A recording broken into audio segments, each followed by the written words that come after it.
और इस वक्त की एक बड़ी खबर सामने आ रही है। झारखंड के हजारीबाग में अपराधियों का तांडव देखा गया। सड़क निर्माण स्थान पर बदमाशों ने हमला किया। कंस्ट्रक्शन साइट पर खड़ी 7 गाड़ियों में आग लगा दी है। 2 जेसीबी, टैंकर और जनरेटर में भी आग लगाई गई है। देखिए किस तरीके से यहाँ पर तांडव देखा गया है। ये तमाम गाड़ियां जो है वो जलाकर राख कर दी गई हैं। कंस्ट्रक्शन साइट पर खड़ी 7 गाड़ियों में आग लगाई गई है और यहाँ पर अपराधी बेखौफ नजर आ रहे हैं। हजारीबाग का ये पूरा मामला है जहाँ पर सड़क निर्माण की जगह पर बदमाशों ने ये बवाल मचाया है। कंस्ट्रक्शन साइट पर खड़ी 7 गाड़ियों में आग लगाई है। लेकिन ये कृत्य आखिर किया क्यों गया है? इतनी बड़े लेवल पर जिन गाड़ियों को आग के हवाले किया गया है, आखिर इसके पीछे क्या वजह रही, ये सामने आना भी बाकी है।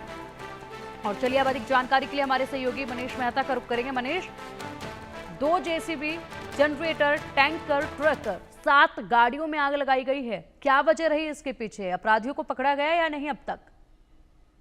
देखिए पिंकी, पिछले 48 घंटे की अगर बात करें तो हजारीबाग में बैक टू बैक वारदात जो है उसे अपराधी अंजाम दे रहे हैं।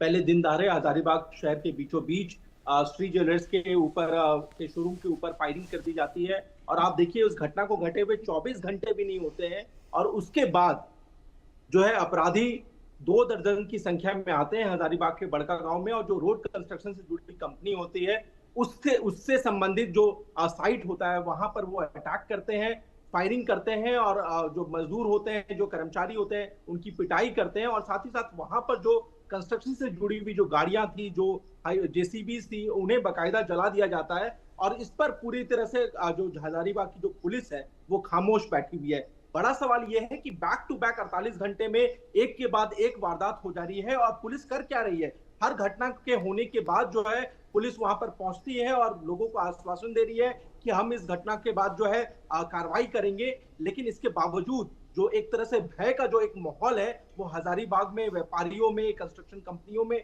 अब वो देखने को मिल रहा है। क्योंकि सबसे इंटरेस्टिंग बात यह है कि आप देखिए कि 48 घंटे पहले ही हमने वो खबर भी चलाई थी कि जब हजारीबाग शहर के बीचों बीच जो सांसद का घर है मनीष जायसवाल, उनके घर से 100 मीटर की दूरी पर शोरूम पर फायरिंग कर दी जाती है। 7-7 राउंड फायरिंग होती है और पुलिस अपराधी को पकड़ने के बजाय अपराधी पुलिस को ललकारते हुए एक वीडियो इंस्टाग्राम पर अपलोड कर देते हैं जिसमें वो हाथ में राइफल लिए हुए रहते हैं और वो चैलेंज करते हैं कि किसी भी कारोबारी को अगर मेरा फोन जाता है तो अगर वो उसे इग्नोर करता है तो हम उसे छोड़ेंगे नहीं। तो आप समझ सकते हैं कि इस घटना को घटे हुए 24 घंटे भी नहीं हुए, पुलिस इस गुत्थी को सुलझाने में कामयाब भी नहीं हो पाई थी कि एक और बड़ी घटना को अंजाम हजारीबाग जिले में ही अपराधी दे जाते हैं और पुलिस जो है घटना होने के बाद सिर्फ घटनास्थल पर पहुंचकर जांच का आश्वासन दे रही है। तो सवाल यही उठ रहा है कि आखिर हजारीबाग की पुलिस कर क्या रही है और सबसे इंपॉर्टेंट बात यह है कि एक के बाद एक जो ये घटनाएं हो रही है इससे जिले में एक खौफ का जो आलम है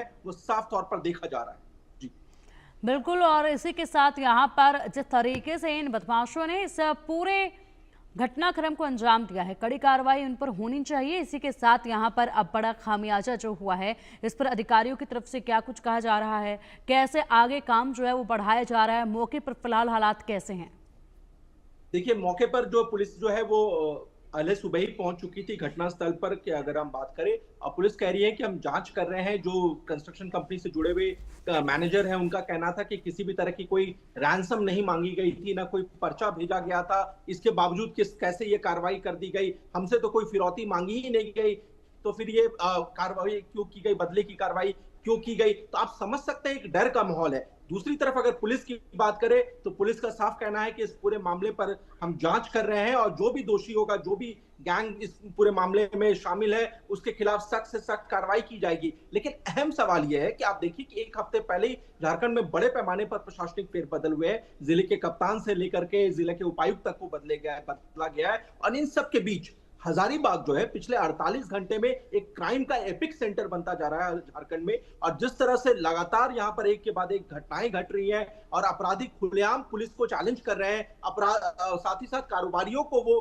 खुलेआम धमकी दे रहे हैं कि हमें अगर रैंसम नहीं मिला, हमारे फोन कॉल को आपने इग्नोर किया तो आपको अंजाम भुगतने के लिए आप तैयार रहिए। तो इससे आप साफ समझ सकते हैं कि जिले में एक भय का माहौल है, लोग दहशत में हैं और सबसे इंपॉर्टेंट बात यह है कि झारखंड पुलिस को, व्यवसायियों को यह भरोसा दिलाना पड़ेगा कि आपको डरने की जरूरत नहीं है। और ये तब भरोसा जगेगा जब पुलिस एक्शन में होगी और जो भी संबंधित लोग हैं जिन्होंने इस घटना को अंजाम दिया है उनके खिलाफ सख्त से सख्त कार्रवाई जल्द से जल्द की जाए। जी। बिल्कुल, और इसी का इंतजार है। फिलहाल बहुत शुक्रिया मनीष, आपका इन तमाम बड़ी जानकारी